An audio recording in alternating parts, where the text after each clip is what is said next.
రాష్ట్రంలోని తిరుమల లడ్డూ ఎపిసోడ్‌కి సంబంధించి ఇటు చంద్రబాబు నాయుడు గారు, వాళ్ళ కుటుంబ యాజమాన్యంలో ఉన్న హెరిటేజ్ చుట్టూ తీవ్రమైన చర్చలు, తీవ్రమైన విమర్శలు, కొన్ని లింకులు ఎస్టాబ్లిష్‌మెంట్ జరిగి వార్తలు ప్రసారం అవుతూ ఉంటే, ఆ మేరకు చర్చలు జరుగుతూ ఉంటే, ఇప్పుడు జాతీయ వ్యాప్తంగా మరో అంశం, అది కూడా మరో చాలా కీలకమైన అంశానికి సంబంధించి ఇటు టీడీపీ, అటు హెరిటేజు ఆ లింకులు కొన్ని బయటపడి వేరే రాష్ట్రానికి సంబంధించిన నాయకులు కూడా పవర్ పాయింట్ ప్రజెంటేషన్ వేసి చంద్రబాబు నాయుడు గారి కుటుంబ సభ్యులు ఫోటోలేసి మరి వాళ్ళు ఇదిగోండి ఆధారాలని చెప్పి జాతీయ వ్యాప్తంగా చూపెడుతూ ఉన్నారు. మనం చూసాం, మహారాష్ట్ర ఉప ముఖ్యమంత్రిగా ఉన్న అజిత్ పవార్ గారు ఒక ప్లేన్ క్రాష్లో చనిపోతే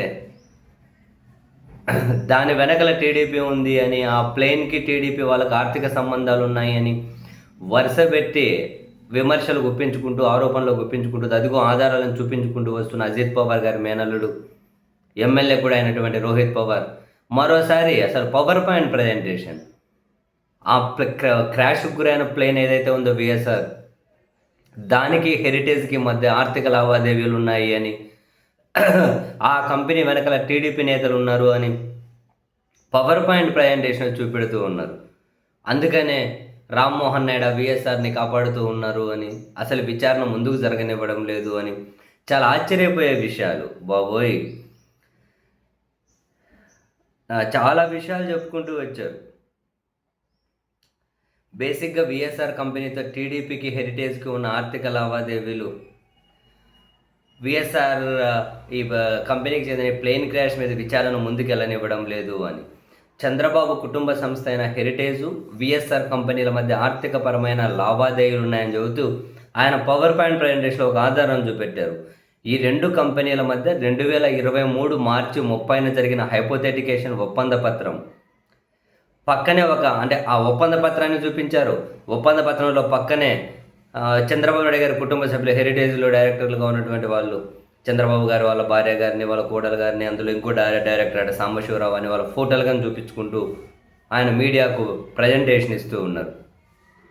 విఎస్ఆర్ వెంచర్స్ ప్రైవేట్ లిమిటెడ్ వ్యాపార కార్యకలాపాల నిమిత్తం ముఖ్యంగా విమానాల కొనుగోలు అవసరాల కోసం అంటూ హెరిటేజ్ ఫిన్లీస్ సంస్థ నుంచి భారీ మొత్తంలో డబ్బు తీసుకుందట. హెరిటేజ్ ఫిన్లీస్ సంస్థన, ఓకే. విఎస్ఆర్ కంపెనీ వెనక రాజకీయ వ్యాపారవేత్తలు ఉన్నారని, ఆ కంపెనీతో టీడీపీ అధినేతలకు రామ్మోహన్ నాయుడు కూడా సంబంధాలు ఉన్నాయి అని చెప్పి ఆయన ఏమంటారంటే, ఒక పక్క ప్రమాదం జరిగి అందరూ శోకసంద్రంలో ఉంటే దీని మీద విచారణ జరిపించాల్సినటువంటి సంస్థ, సాక్షాత్తు కేంద్ర మంత్రిగా ఉన్న వ్యక్తి ఆ కంపెనీ తప్పేమీ లేదని వకాలత్ పుచ్చుకుంటూ ఉంటే మేము ఆశ్చర్యపోయాం.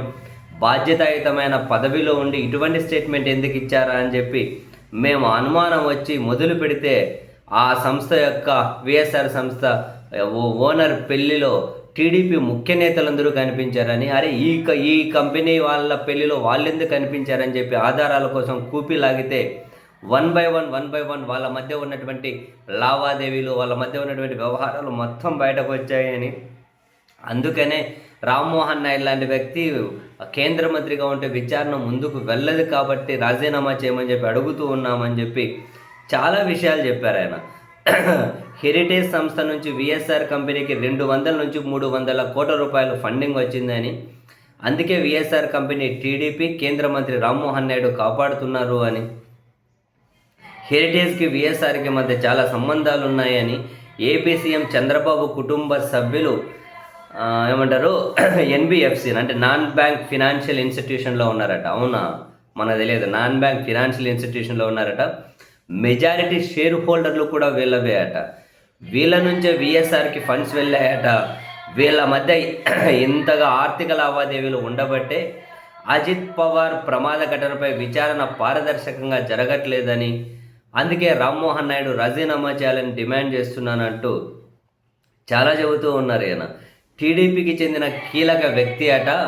650 కోట్లతో దుబాయ్లో విఎస్ఆర్ కంపెనీ ద్వారా విమానం కొనుగోలు చేశాడట.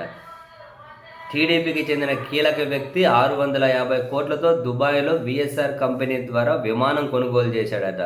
ఇలా ఒకటి కాదు, రెండు కాదు, చాలా ఆర్థికపరమైన విషయాలు ఇటు టీడీపీ నేతలకు, విఎస్ఆర్ కంపెనీకి, హెరిటేజ్కి మధ్య చాలా జరుగుతూ ఉన్నాయని ఆయన చాలా చాలా వివరాలు అయితే బయట పెడుతూ దీని మీద విచారణ కావాలంటూ ఉన్నారు.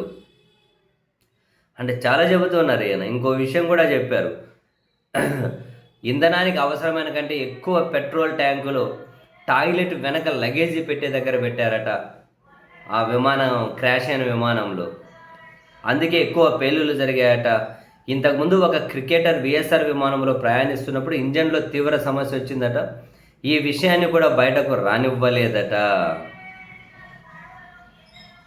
విఎస్ఆర్ విమానం జీవితకాలం 5,000 గంటలు మాత్రమేనట. ప్రమాదం జరిగే సమయానికి 85 గంటలు మాత్రమే మిగిలి ఉందట. డీజీసీ అధికారులను ప్రభావితం చేయగలిగే శక్తి సామర్థ్యాలు విఎస్ఆర్ కంపెనీకి ఉన్నాయి. అందుకే క్యాబిన్ క్రూ సిబ్బందిని ప్యాసింజర్లా చూపించారట. ఈ ప్రమాదంపై కుట్ర కోణంలోనూ విచారణ జరగాలని చెప్పైతే అంటూ ఉన్నారట.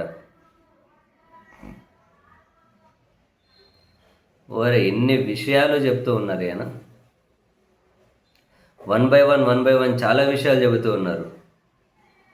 అజిత్ పవార్ విమాన ప్రమాదం వెనక రాజకీయ కమర్షియల్ కుట్ర ఉంది. విఎస్ఆర్ కంపెనీతో డీజీసీ అధికారి కేంద్ర మంత్రి రామ్మోహన్ నాయుడుకు మంచి సంబంధాలు ఉన్నాయని, అందుకే ఆ కంపెనీని కాపాడే ప్రయత్నం చేస్తూ ఉన్నారు అని, ఆ కంపెనీపై ఎన్ని ఆరోపణలు వచ్చినా ప్రమాదాలు అవకతవకలు జరుగుతున్న చర్యలు తీసుకోవడం లేదని, ప్లేన్ క్రాష్ ఘటన కేసులో దర్యాప్తును తప్పుదోవ పట్టిస్తున్నారని, నిజాలను సమాధి చేస్తున్నారని, కంపెనీ డైరెక్టర్ రోహిత్ సింగ్ను పట్టుకోకుండా విదేశాలకు వెళ్లేందుకు అనుమతి ఇచ్చారని, 2016లో 10 కోట్ల కంపెనీ 2025లో 500 కోట్లకు చేరింది. దీని వెనక వీళ్ళందరూ ఉన్నారు అని చెప్పి ఆయన అంటూ ఉన్నారు. ఓరే నీ బాసుగులా ఇన్ని విషయాలు బయటకు వచ్చాయా నిజంగా? 35 కోట్ల విలువ గల విమానానికి 265 కోట్లు 265 కోట్లు ఇన్సూరెన్స్ చేశారట. అయితే ఈ విమానం ప్రస్తుత మార్కెట్ విలువ 10 నుంచి 15 కోట్లేనట. అయితే ఏకంగా 55 కోట్ల ఇన్సూరెన్స్, 210 కోట్ల లయబిలిటీ ఇన్సూరెన్స్ అట. ఓవరాల్గా 35 కోట్ల విమానానికి 265 కోట్ల ఇన్సూరెన్స్ చేశారు. దీనిపైన అనేక అనుమానాలు ఉన్నాయి. అనుమతి లేని కంపెనీకి చెందిన బ్లాక్ బాక్స్ను ఈ విమానంలో వినియోగించారు. బ్లాక్ బాక్స్ కాలిపోయిందని చెప్పడం చూస్తుంటే మరిన్ని అనుమానాలకు ఆజ్యం పోసినట్లు అవుతుందని, అన్ని అనుమానాలే అంటే ఆయన ఏకంగా పవర్ పాయింట్ ప్రజెంటేషన్ ఇచ్చారు. అమ్మో. కొన్ని నాన్ బ్యాంకింగ్ ఫినాన్షియల్ ఇన్స్టిట్యూషన్స్ కూడా ఉన్నాయట చంద్రబాబు నాయుడు గారి కుటుంబ సభ్యులకి. చాలా కథలు ఉన్నట్టున్నాయి సీరియస్లీ.